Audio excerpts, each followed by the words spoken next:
Hoy nos acompaña doña Josefina Pimentel, exministra de Educación y titular de la Secretaría de Magisterial del Partido Fuerza del Pueblo. Gracias, doña Josefina, por aceptar nuestra invitación. Muy buenas noches, encantada de estar aquí en este programa que para mí tiene, diríamos, como tema o como título algo sugestivo, que es Buenas noches acompañado de buena suerte. Así es que muchas gracias por esta invitación y estamos aquí para compartir contigo y con esta audiencia de esta entidad, de este canal de radio y televisión, un tema que para nosotros es de singular importancia. Bueno, para hablar del tema educativo el tiempo nunca es suficiente porque es demasiado arista y demasiados debates y demasiadas quejas, sobre todo por la calidad de la educación. Su evaluación, y ojalá que podamos hacerlo bien puntual y breve, de recién concluido año escolar a distancia, por primera vez en la historia. Si bien el Estado, las familias, los docentes y los propios estudiantes hicieron un gran esfuerzo por dar una respuesta adecuada a esta pandemia que nos ha afectado a todos, el modelo, entendemos, adoptado no fue exitoso ni tuvo los resultados esperados. Nos referimos a que este modelo de educación a distancia, utilizando varios medios y recursos alternativos, no logró impactar realmente en los aprendizajes. Y cuando decimos esto, nos referimos a los estudios que se han publicado, en este caso el IDEC, con el auspicio de USAID y del Banco Mundial, publicó un estudio en julio pasado, un estudio muy reciente, donde encuestaron a padres y directores de centros del Gran Santo Domingo y de Santiago de los Caballeros.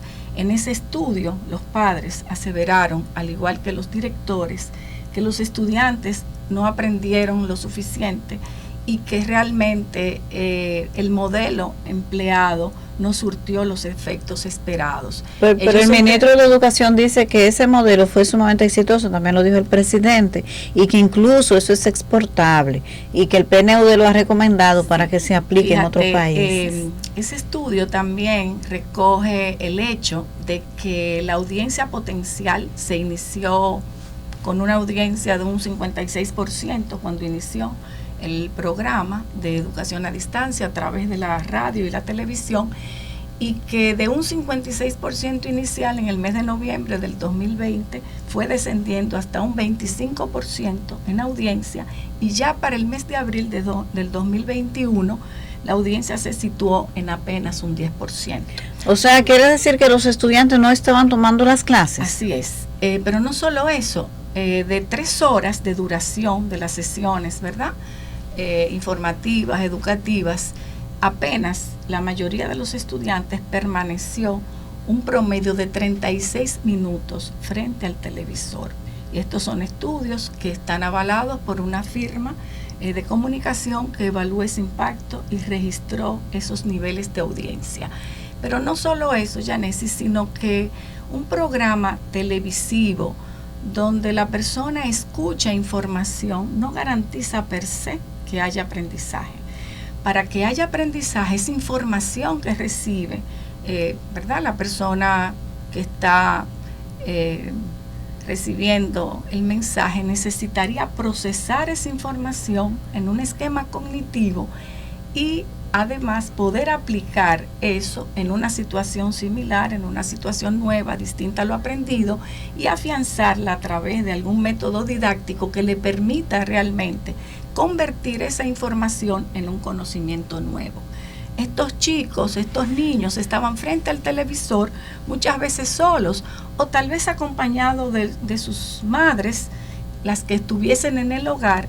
Pero si también nosotros nos vamos a la encuesta de hogares, a la última encuesta de hogares, vamos a encontrar que el 60% de las madres de niños y niñas del nivel primario apenas tienen unos estudios que son por debajo del nivel primario, o no están alfabetizados o han completado este nivel educativo. Por tanto, estas madres tampoco tienen las condiciones ni manejan desde el punto de vista pedagógico ni disciplinar las herramientas para acompañar de una manera satisfactoria a esos estudiantes. Pero a pesar de todas esas deficiencias que usted dice que hubo, y yo creo que sí, porque ¿cómo medimos que tuvo resultados? Todos los estudiantes fueron promovidos. ¿Usted está de acuerdo con esa decisión? Bueno, es que no había evidencia de aprendizajes. Incluso tenemos información que los registros de grado, donde se reportan las notas, las calificaciones y las evaluaciones, llegaron a las escuelas hace apenas 3 o 4 semanas, y que luego esos registros tuvieron que ser retirados porque le faltaba el área de matemáticas, y también en el caso de los politécnicos no incorporaban los aspectos propios del diseño curricular, ¿verdad?, de esta modalidad de enseñanza, y tampoco tenía la carga horaria ni la distribución de las asignaturas y de las disciplinas que corresponden a esta modalidad. Por tanto, el medio que más utilizó fue el WhatsApp, a través de los teléfonos y mediante esta plataforma de las redes, pues el niño se comunicaba con la maestra y ella hacía, diríamos, el esfuerzo por mantener un contacto. Porque lo importante en este caso, y eso sí yo lo valoro, es que se trató de mantener vinculado al niño a la escuela. Porque también esta pandemia ha tenido un impacto, yo diría, muy negativo en lo que tiene que ver con la deserción. Se estiman altos niveles de deserción, sobre todo en la educación media. Entonces, para nosotros recuperar de nuevo esa cantidad de niños y jóvenes que durante este año y medio prácticamente no se vincularon a la escuela ni al sector educativo, entonces requiere también un gran esfuerzo.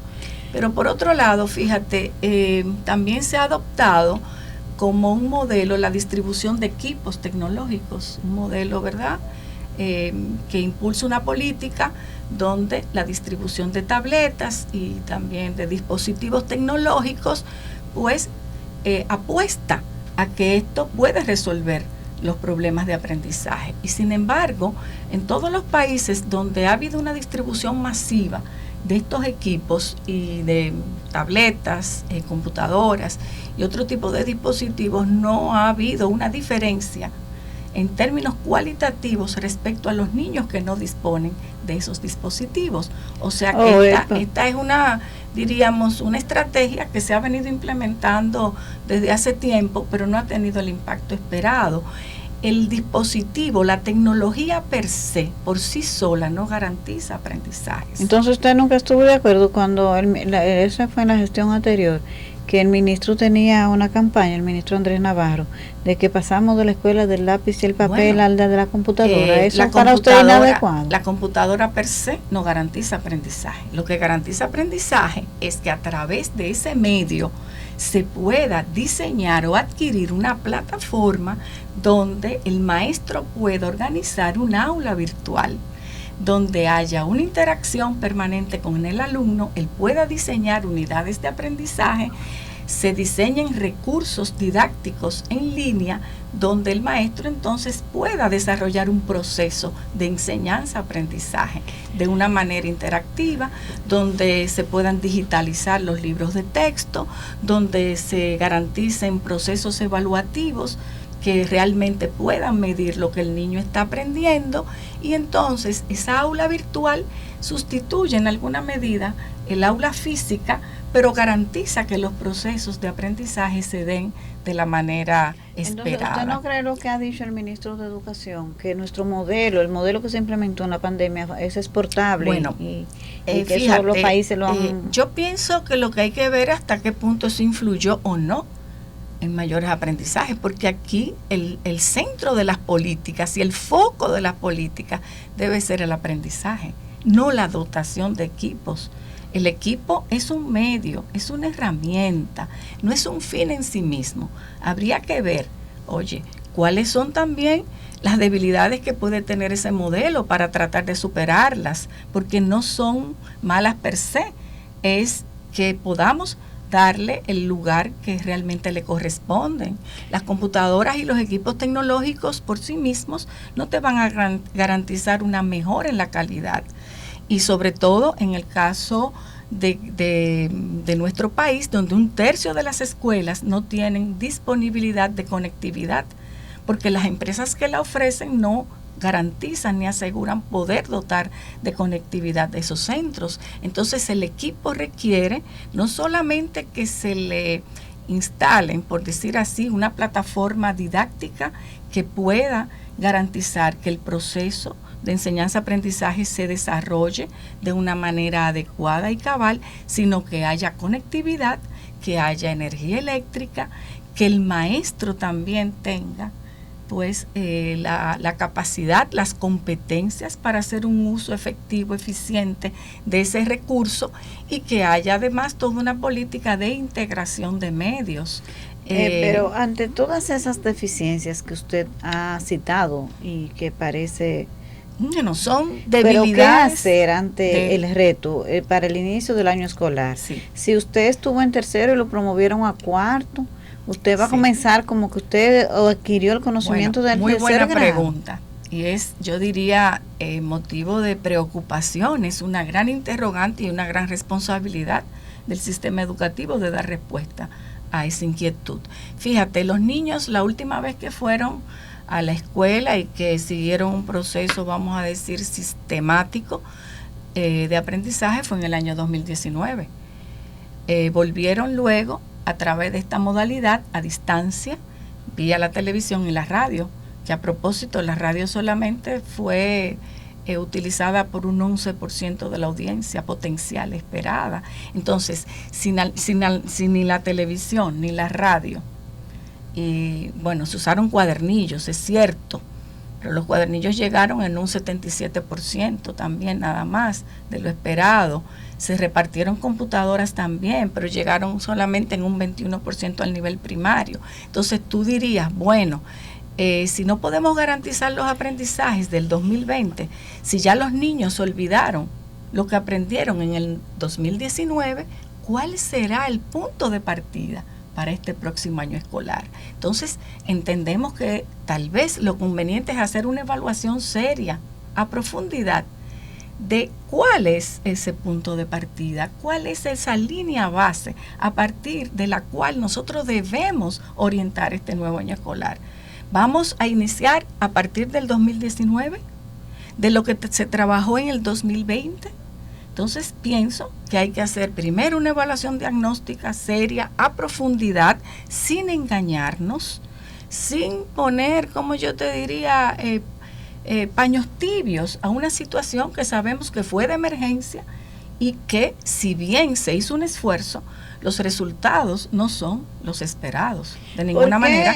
Y entonces de ahí, a partir de definir ese punto en que quedaron los niños, diseñar un plan de nivelación, un plan de recuperación pedagógica, donde se identifiquen los indicadores de logro que los niños no alcanzaron, para entonces trabajar toda esa parte que quedó, diríamos, desprovista de atención, y sobre ese punto entonces seguir avanzando desde el punto de vista curricular.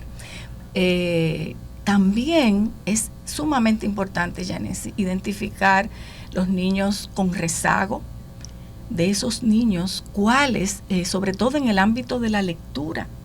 Nuestros niños tienen dificultades en la comprensión lectora, y esa es la base de los demás aprendizajes. Entonces habría que insistir mucho en ese énfasis en la lectura, y sobre todo en reforzar aquellos indicadores de logros y aquellas competencias que no se pudieron de ninguna manera desarrollar desde, diríamos, el inicio de la pandemia, porque los medios que se utilizaron fueron medios, yo diría, a los que se recurrió de una manera, a manera Pero de emergencia. usted comparte lo que aquí se hizo. Miren, la mayoría de los países, mucho más avanzados que nosotros y con situaciones de COVID mucho más difíciles también, como Estados Unidos, muchos países de Europa, optaron por clases semipresenciales. Bueno, hay unos rebrotes, recogemos los niños y volvemos y abrimos, cerramos y abrimos. Pero no hubo una clase virtual, una virtualidad total, como fue lo que pasó aquí. Usted comparte que se hiciese así aquí. Bueno, aquí realmente las garantías para prevenir la salud y los riesgos de contagio no eran altas.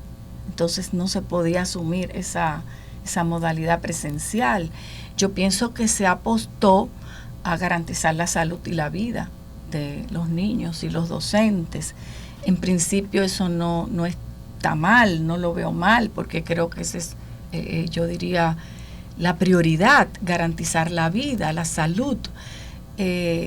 Tal vez en algún momento debió promoverse la semipresencialidad, de manera que los niños fueran haciendo algún ajuste, alguna adaptación de vuelta al ambiente escolar y que superaran también algunas situaciones emocionales, psicoemocionales. Hay niños y maestros, ¿verdad?, que cayeron en estados depresivos, de melancolía, muchas situaciones de temor, de miedo, de angustia, que poco a poco se fueron desvaneciendo, pero aún así, conjuntamente con esa evaluación diagnóstica y ese plan de recuperación de los aprendizajes, también tiene que haber un trabajo dirigido a atender el aspecto psicoemocional de los niños, promover el trabajo al aire libre, la educación física, la recreación, incorporar el arte, la música, de manera que haya una recuperación desde el punto de vista socioemocional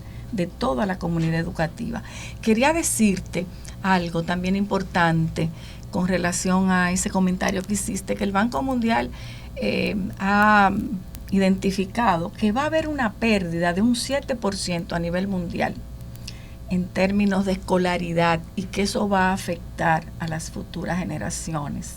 En nuestro caso, de acuerdo a los datos que manejamos, se perdieron 171 días de clases.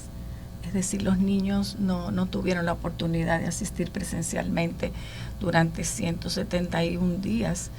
Y esto también va a tener efectos a futuro en la calidad de la educación y en lo que son también las competencias que los niños no pudieron desarrollar a cabalidad.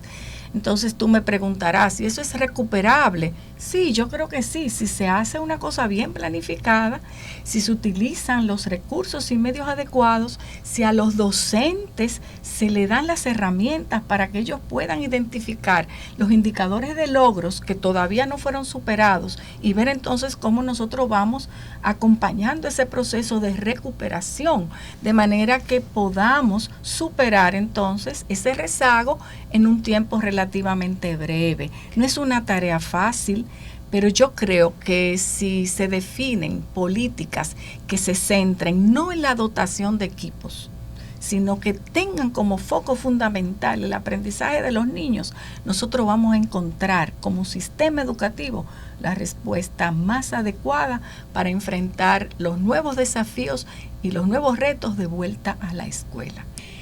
Ahí los libros de texto, ¿qué informaciones ustedes tienen sobre los nuevos libros de texto? Bueno, durante varios años el sistema funcionó sin libros de texto porque se había aprobado un nuevo currículum y entonces no se habían hecho las adecuaciones en materia, ¿verdad?, de edición de textos.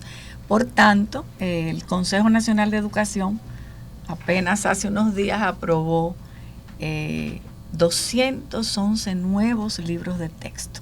Ahora bien, eso no significa que los textos estarán disponibles para el inicio del año escolar, porque ahora habría que llamar a licitación para que esos textos que fueron aprobados participen, se adquieran los libros, se reproduzcan y sobre todo se distribuyan, que eso lleva también otro proceso, de manera que, no sé. ¿Usted no tiene expectativa de que los libros de texto? No, imposible, no pueden estar, porque no se ha hecho la adjudicación a las casas editoras que van a entregar esos textos al sistema. Eso toma tiempo, reproducirlos, y luego está el tema de la distribución. Otro elemento también importante es que se ha hecho una licitación para adquirir 752,000 computadoras y tabletas para distribuirlas a los estudiantes. Pero esa licitación ha sido invalidada, me parece, y está en un proceso ahí, en una litis, diríamos, que también va a empantanar, diríamos, la entrega de esos dispositivos.